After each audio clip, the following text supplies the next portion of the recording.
Welcome to Soccer Gaming and welcome back to the Kansas Jayhawk Dynasty Rebuild. And in this episode, we're going to be covering everything that's gone down in the conference championship, how that's all going to work out. Did we make the conference championship game? Looking at this, it doesn't look like it, but it is a possibility that we made the conference championship game. So we got a lot to uncover in this one, and then we're going to go through and play whatever game we have available. So if you guys would like to watch that, stick around.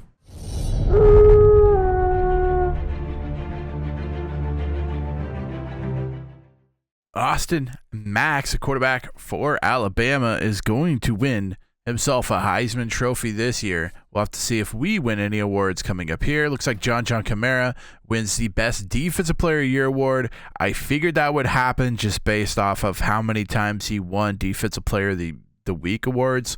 I think he won like 4 or 5 of all the weeks, so I knew he would probably be in contention there. 18 sacks is a pretty good way to get on that list. He might win. Defensive end goes to Job. He had 12 sacks. McGee, 4 interceptions, wins Best Defensive Back. And a tutty. Special Teams of the Year award goes to Ruben. That's surprising. Best linebacker goes to John Kamara because he is listed as a linebacker.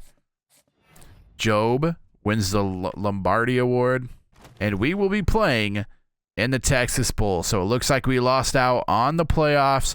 Looks like we will be just outside of the playoff contention there. And we are going to be playing in the Texas Bowl against Tennessee. So let's take a look at everything as it kind of finished throughout the season. You saw the Heisman. You saw the awards we won.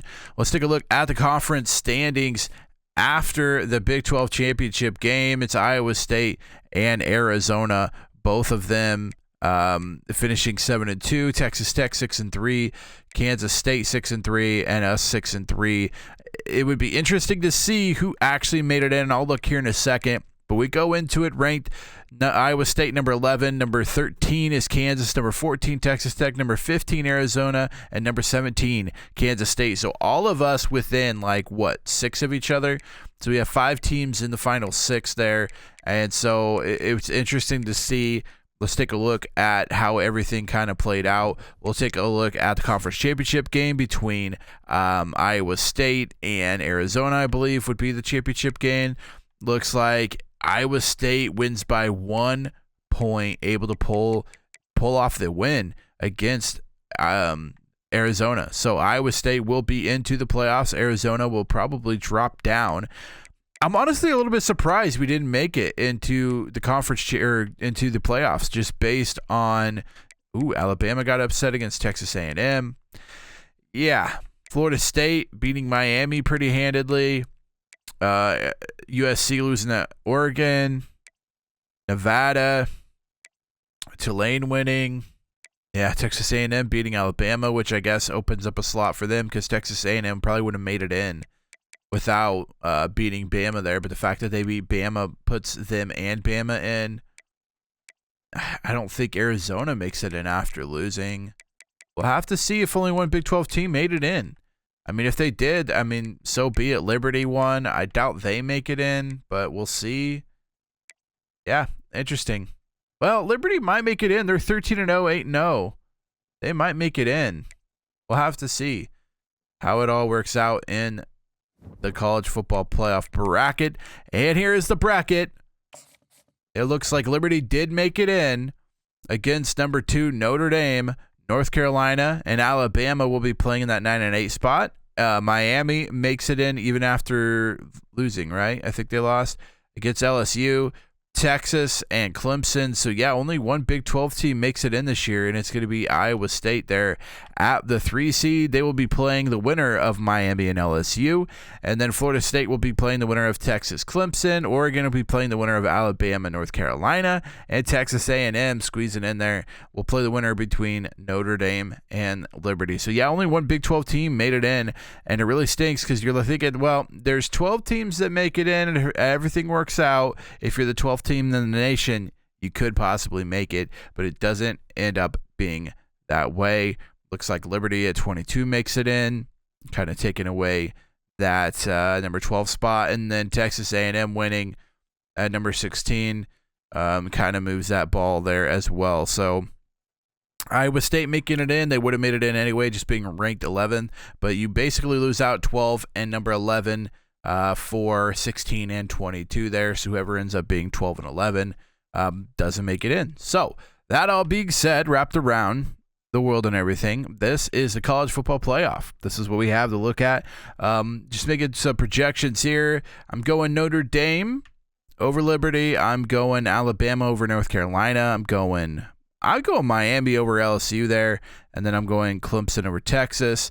Then in the top, I got Notre Dame over A&M. I got it's hard to choose against Oregon. I'm going Oregon over Bama there, and then I'm going Iowa State over Miami there, and then Florida State over Clemson.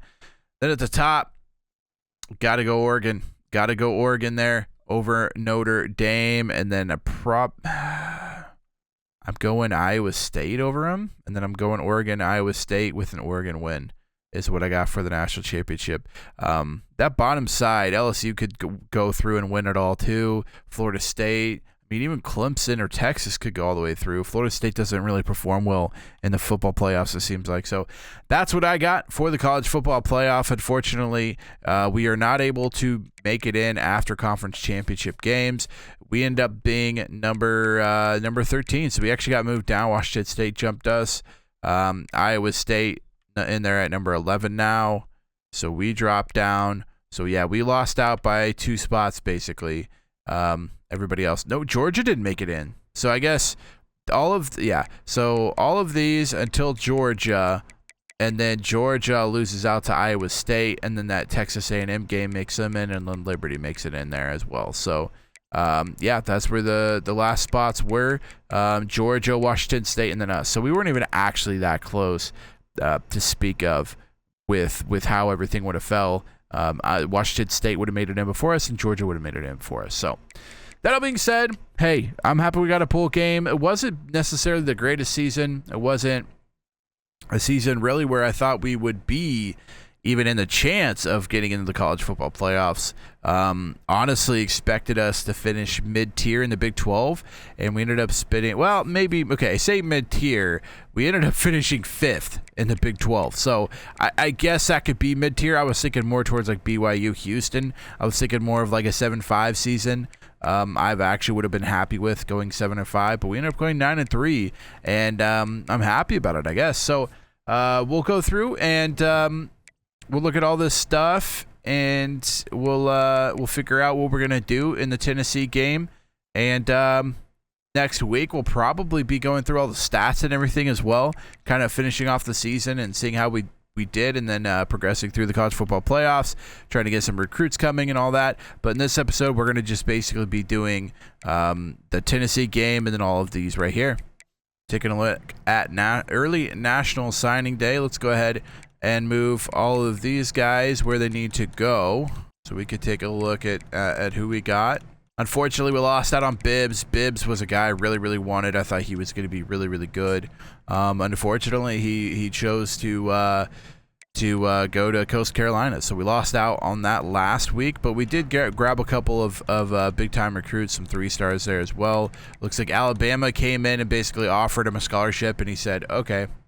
Because we were ahead on him. We were number 1 on him, and all of a sudden Alabama just comes in and takes him, which, again, that's going to happen. That's what happens when you're a big school and you're Alabama. You offer a 3-star scholarship, he'll take it, So that all being said, we're down to like 32. These top 3 guys I'm going to kind of keep just because I want to see where they go. Now, if we get into the transfer portal, which will be like the next step. Once we get into transfer portal, if these guys are kind of hogging up spots where transfers could possibly come in, I will take them off. But looking at what we have now so far signed as a Kansas Jayhawk, we got Matthew Speed, 4-star guy, 95th in the nation, number 12 as a halfback. We got Eric Shabazz, our quarterback that we wanted, currently rated a 90th in the nation, position 8. We got Dennis Hope, 112 for him. Eric Cohn, a 4-star. Then we're getting into 200s. Lasmussen, be a big right tackle for us, a quarterback from a 4-star, and David Daly. He'll probably he'll probably step in and could possibly be a starter for us next year. Eric Otis, a 4-star tight end, huge get there from Kansas City, Missouri. Then we get the 5-star Eric Gano, our biggest signee, I believe, in Jayhawk history, from Riverside, Missouri, able to pull a Missouri kid in here at wide receiver, 6'2", 192, a route runner. We'll see what we could do with Eric Gano. I believe he's going to be pretty top end. I know his speed's 92, which isn't like breakneck speed, but I think development trait a star. I think this guy is going to do a lot of good stuff for us at Kansas. Then we got, and also he's number 8 in the nation, number 2 wide receiver, so a big get for us there. And then we got the cornerback 5-star from Waco, Texas. He comes in at number 30 in the nation, number 4 at corner. Then we drop down to a couple of 3-stars here, and these are guys that we just need kind of fill up the spots, and a couple of guys that we think that could be really good. And one of them is Carlos Dragos. I think he could be really, really good for us. Development trait is a star, 91 speed. Again, another good wide receiver. He is a JUCO, so he'll probably play next year. He'll probably have a pretty decent high rating. Being in gym, he'll be more like a 4-star than a 3-star coming in as a JUCO transfer. But yeah, huge get for us there. And then we got Mike Fort, 3-star wide receiver there. I think he'll do some good stuff. Then we hop back to the 4-star and Darius Keys, the strong safety hybrid 6'1" guy. I think he's going to be good for us there as well in the top 200 from Lexington, Kentucky. Then we got Jamar Davis, wide receiver. We try to fill up the wide receiver room, the running back room, and then some linemen as well. And I think we've done a really good job. Johnny Booker will be it's an athlete. He's supposed to be a quarterback, but we'll have to see what he does. He could be a running back. He could be a wide receiver. We'll have to see kind of where we need him to step in. Quincy Saunders signed last week as well, tight end from Paris, Tennessee. I think he's going to be good. I think he could definitely help us there as well. 83 speed and a normal development trait. And then we got Baguette, just signed last week as well. So a bunch of good guys coming in. We'll have to see how they all kind of turn out. Jamar Davis, just looking at developmental traits, Jamar Davis is going to be an impact player. Darius Keys, a star. Fort normal, star from Dragos. I'm excited to see what he does his junior and senior year for us. I think he's going to be really crucial in keeping our wide receiver room together and kind of building up that young wide receiver core that we got. I think he's going to be a big part of it. Impact player from Zymes, a star from Gano, impact from Otis, impact from Daly, Rasmussen normal, Cone normal, Hope normal, impact from Eric Shabazz, which I thought he would be. He's going to probably be our quarterback of the future. We'll have to see if Isaac Marshall does good next year, or if it's kind of like Shabazz sets a year, or hey, he might come in and win the job right away. We'll have to see. And then Matthew Speed, excited to see when he steps on campus what he's going to do as a star development for him as well. So actually really excited about the team we have this year. Really excited about what they've done so far. Sucks we lost out on Stokes. He was elite. I would have loved to see what he did as a 3-star. We really liked it. We just weren't able to lock him up. Florida came in basically last minute. Was like, yo, you're from Florida. You're staying here. And I'm sure he's going to do a lot of good things for them as well. So that all being said, that's the recruiting so far. We do have recruiting coming up. We got to sign a couple more guys. That was just National Signing Day. We have a couple more guys to sign, and then we also have the transfers and the transfer portal that are going to be a thing as well. So there's still a lot left we got to do. So now that we've gone through kind of everything here, no staff moves, no managed staff, nothing like that, let's go ahead and play the Tennessee Volunteers. 5-3 in their conference, 8-4 overall, coming in ranked number 23. We end the season ranked at number 13 after dropping out of the top 10. Then looking at their roster to see how we're going to have to possibly win this game. And this one's going to be a tough one. Tennessee is always kind of a tough team to beat just because they have so many weapons. And, you know, it's only been the second year, so I'm sure a lot of those weapons are still there. So let's take a look. Their quarterback Yep, there he is. There he is. That's the reason they're this good, and he's going to be a tough one to deal with.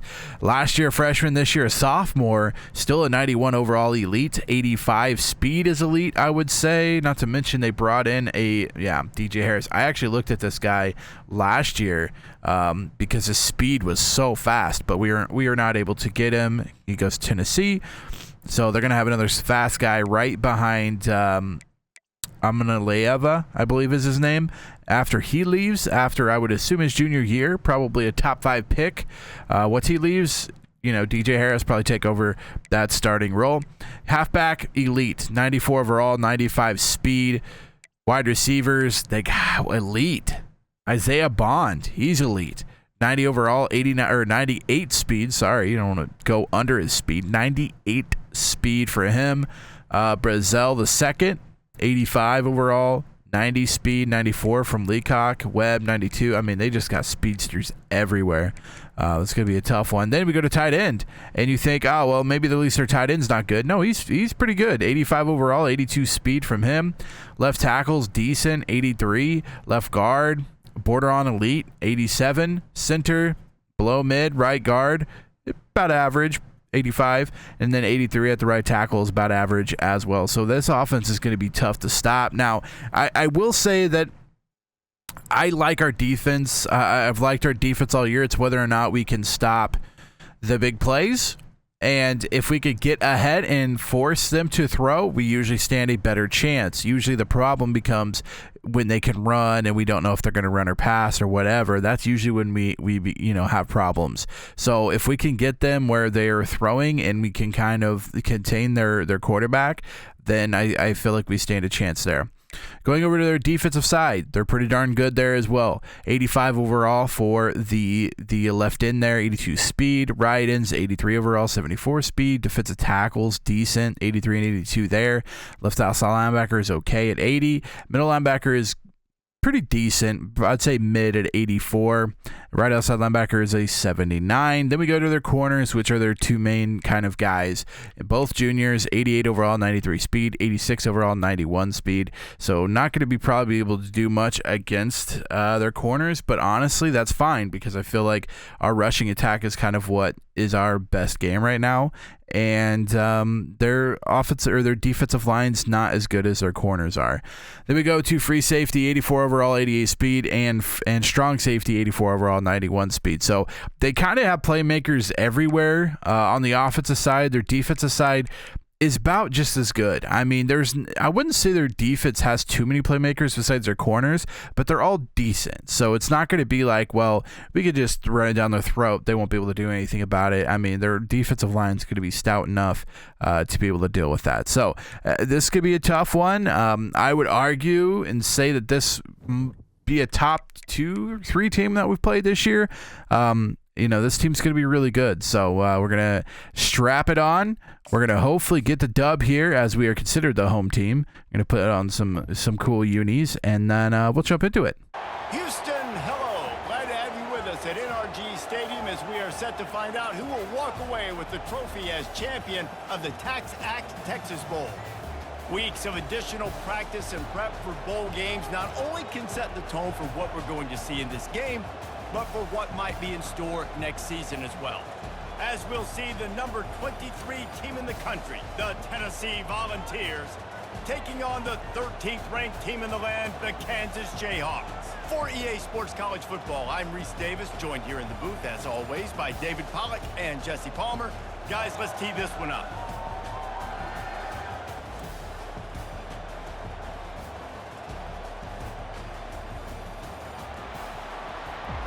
All right, let's get this one started off. We're going to get the ball first.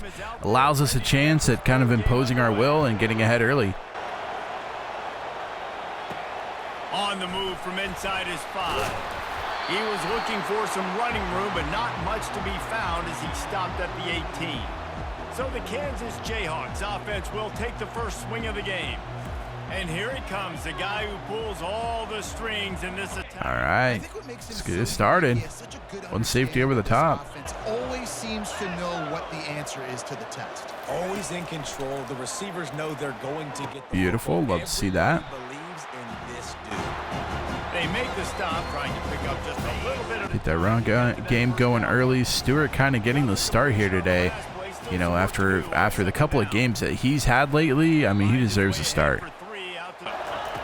3rd and long, and he'll try to throw for it. Trying to make magic on the scramble. And he is not going to get there as the defense gets him on the ground. We'll go. We'll kick it. Now on 4th down, Not worth missing it and screwing things up. Kick is up. Good. We'll take the 3 and waste a lot of time off the clock. What a drive. Unfortunately, ends up a 3 instead of a touchdown. Well, this team knew coming into tonight's game they had to get momentum early, playing at home. They want to get the crowd into it, so you get a beautiful drive here to start this thing. You would have liked to cap it off with a touchdown. Took 7 minutes off the clock. What a heck of a drive.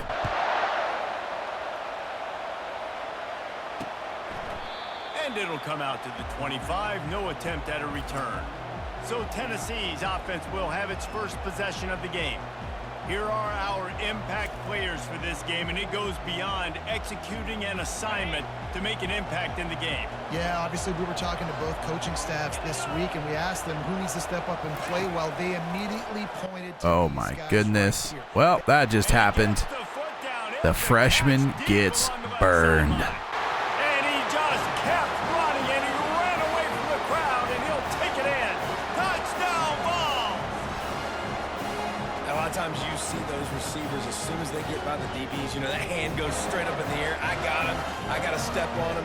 He got to step on him. And the ball was thrown perfectly out in front. You can see he runs underneath it, gets it, and gets the long touchdown on the go route.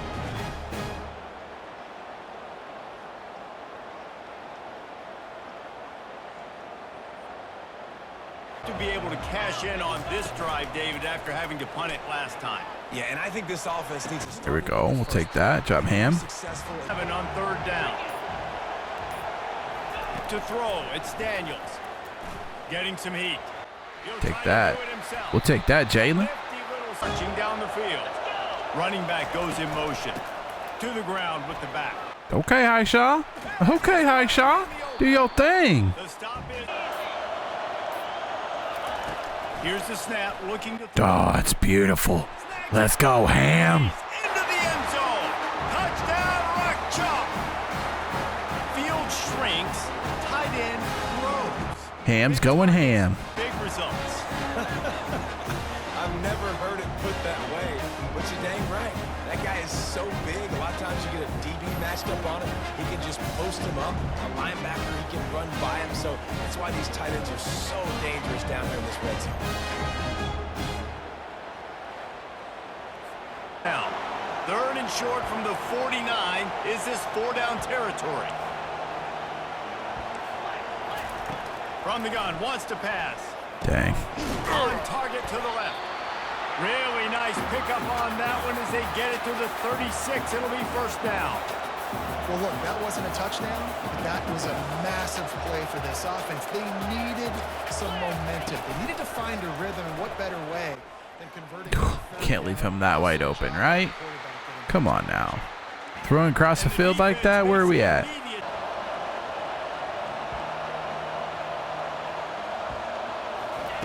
From the gun, wants to pass. Guys, how do we let that happen?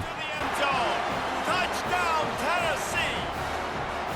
One of the reasons this offense is so exciting to watch, they've got guys that are dangerous after the catch. And if this quarterback gets through his progression, David, gets you in stride, these guys will take it to the house. Man, it's your job to do the rest, right? You hit me in stride where I don't have to stop running. I don't have to break down. That makes it so easy. The connection between quarterback, wide receiver. That just can't happen. Bunch formation trying to spring a guy free. Looking to throw on 3rd. Take that. Yeah, we'll take that, Quebec. Let's go. It's a big little run there. I mean, after the catch, but it's a run. They want to just keep throwing it. Runs through a tackle. Trying to make magic with his feet. There we go. We'll take that. That's a beaut. That's a real beaut. How he was able to get out of that, great individual effort by him. God, you got to catch that. Come on, Caver. You got to catch that, bud. Receivers telling the quarterback what they see. Back to pass, it's Daniels. Pressure coming. He's going to Get take there, off. Jalen. Jalen's huge. Jalen's huge. Misfired on the last play. They'll go back to the air. Get in there, Jalen. Let's go, Jalen. Take it to the house. Touchdown, Kansas. And that is exactly what you want from your offense, man. Late in the half, you want to execute and then punch it in physically on the ground. Take the lead going into the half. Take all the momentum. Nice execution on the drive by that offense.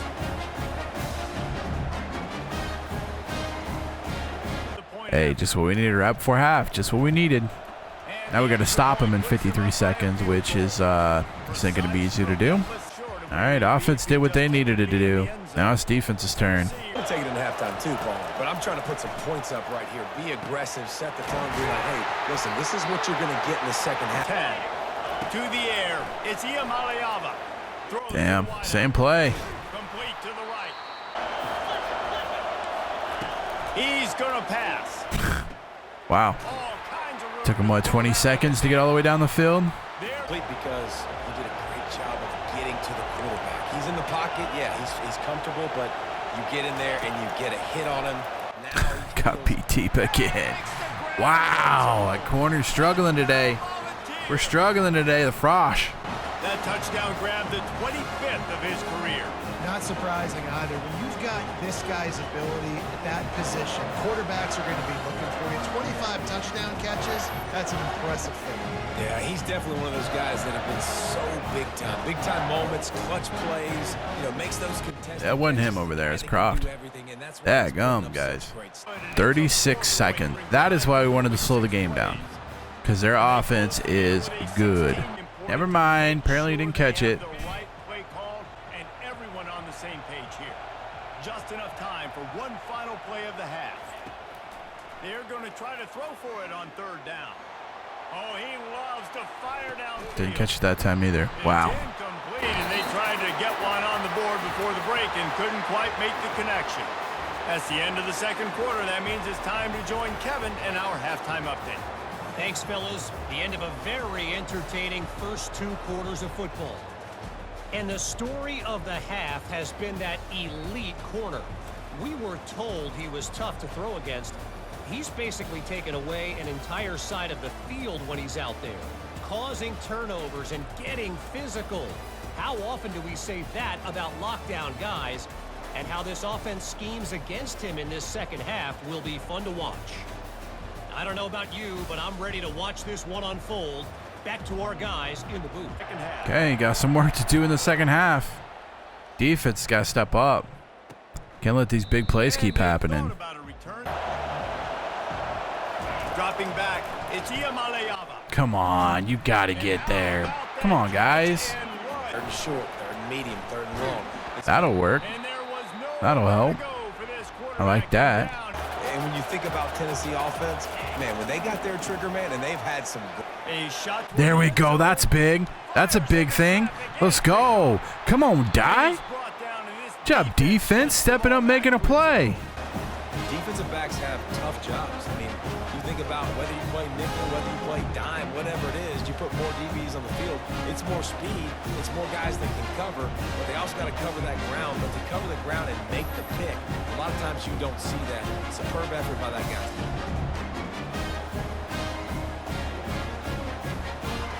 And they can get off the field on third and long. To the air, it's Daniel. Oh my gosh, he's wide open. Oh my gosh, he's wide open. Oh my gosh, 99 yards. Let's do it. Let's go. How do you leave him? Take the lead with the 6. What an enormous play.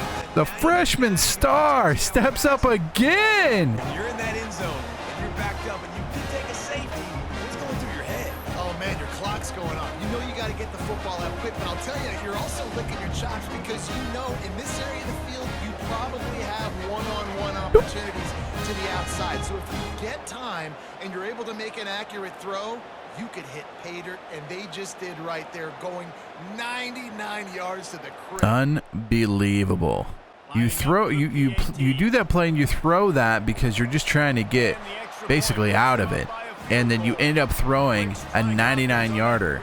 I agree, David. Just turn the page if you're a quarterback, right? On this drive, you did a lot of good things there leading up to that. And he gets beat again. Are you kidding me? Are we even paying attention on the corners? And he'll take it all the way. They couldn't bring him down. Touchdown ball. Is there anything this dude can't do? God, they're just so good. I mean, they just kill everything you have. We can't run a zone against them, but we can't run man. Wow. Wow. I tell them not to get beat deep, and they still get beat deep. Kansas gets the ball back, and the Jayhawk offense is ready to go to work. Boy, David, they would love to stack another touchdown on top of that last. Oh, what a beautiful catch by Stewart.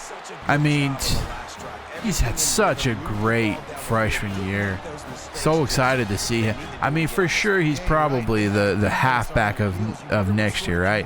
Like, he gets a starting job after everything he's done. Oh, wow. Love to see a hold there. Nothing like killing the drive before it gets started, right? Not the way you'd like to start. I mean, you would assume Stewart starts next year. I mean, we'll have to see how everything kind of shakes out, but I mean, the fact what he's done as a freshman, I'm assuming he's going to be the star next year at running back. To the air, it's Daniels. Ooh, way to break a tackle, Ruben. Look at you go, bud. Let's get it. From the gun, wants to pass. Beautiful job. Nice throw. Beautiful catch. Great job, guys. And this offense does not want to send out the field goal. Take it. We'll take it. We'll take it. We like it. Really need to pick up this conversion and avoid having to settle for the field goal. Quick touch pass to the receiver. Here you go, Ruben. That works.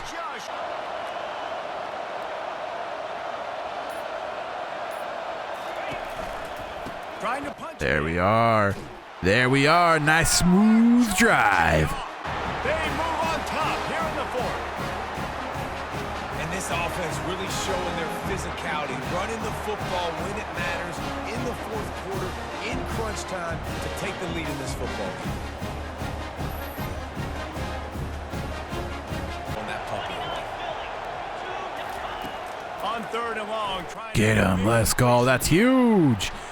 John Kamara blowing that screen pass up. The quarterback has no option but to try to run, and he runs into the D-line. Good job, Joe. What a great job throughout his career. Getting there, getting him down, getting pressures. He has been a quarterback's worst nightmare. I was just going to say. All right, we need to just keep doing our thing. What we've run into this year is once we get up by a lead or something, we need to waste some clock.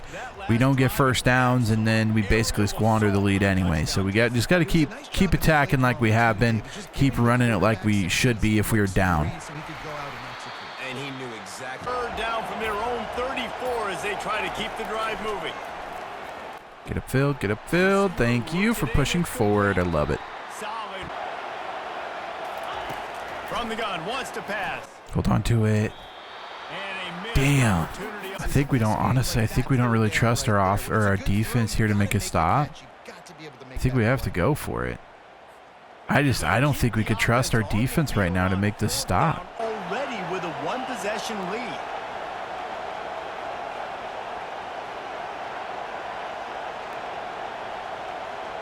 There goes nothing. Wide receiver now comes in motion. On fourth down, they'll pass. Oh, perfect. Let's go. Keep them puppies rolling. I know, but again, the defense knows he's going to run the football. He's willing to run the football, not just drop back and pass. Make him honor the run game. You got to do a lot of this. No. No. Damn. Wow. Wow. Throw came out too late. I mean, it's a timing thing, and the throw came out too late. I mean, look at how long. So you throw the ball right here, boom, it gets on him. Just too long. Took too long to throw it. He's got to throw it in the pocket. He's got to throw it right now. Right now when he's stopping. But he steps forward a little bit, takes a second, and then throws it too late. ends up being a pick. All right, defense, you guys got to make a stop. I don't have to tell you. You guys got to make a stop here. He wastes no time and comes out throwing. That'll work. That'll work, Maxson. Woo! The pick. Just go down with it. Just go down with it. Oh, so close to celebrating now. We just got to waste that time away. A couple of first downs here will seal the game. Just threw it underneath. Just not a good throw. If he would have thrown it deep, it's probably a touchdown if he throws it deep. But he underthrows the ball there, and it comes up as a pick from the safety freshman. Maxson just having himself a good year as a freshman. Excited to see what he could do throughout his career.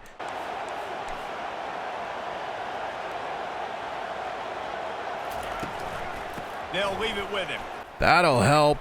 That's a nice little run there by Morrison. Looking downfield, it's Daniels. Oh, the timing doesn't work out. Now we're in a tough one. A 44-yarder, or you go for it all here. A 44-yarder gives you a 6-point lead. Okay, you're going to throw. Man, he had it too. He had it. We got to figure out 4th and 4. A first down here ends the game. Or you can, kicking the field goal doesn't really allow you much. Because the way your defense has been playing, unless it's an interception, it's not looked good. There it is. There it is, and that'll seal it up. The Kansas Jayhawks going to end this one with a victory in the Texas Bowl game. That's going to do it, folks. A huge couple of calls by Kansas head coach Slacker Gaming to go for it there on 4th and 4, knowing that a first down ends the game. If they don't, they lose it, possibly, the way their defense has been playing.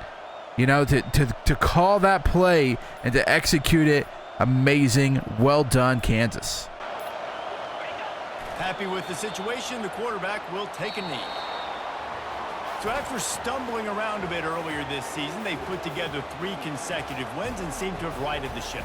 Dang right. How do you handle adversity? Every coach talks about that. They dealt with it now. They got the loss. They had a little bit of struggle early in the season. What do? You respond by putting a winning streak together, gaining some momentum as the season closes. And sometimes the good thing about losing games early is that you know you're not perfect. You have to come out. You've got to bring your A game to the park each and every week. And that's what we've seen from this team now recently. They've got tremendous players. They've got an outstanding coaching staff. When they put it all together and they play with great effort, this team's tough to beat.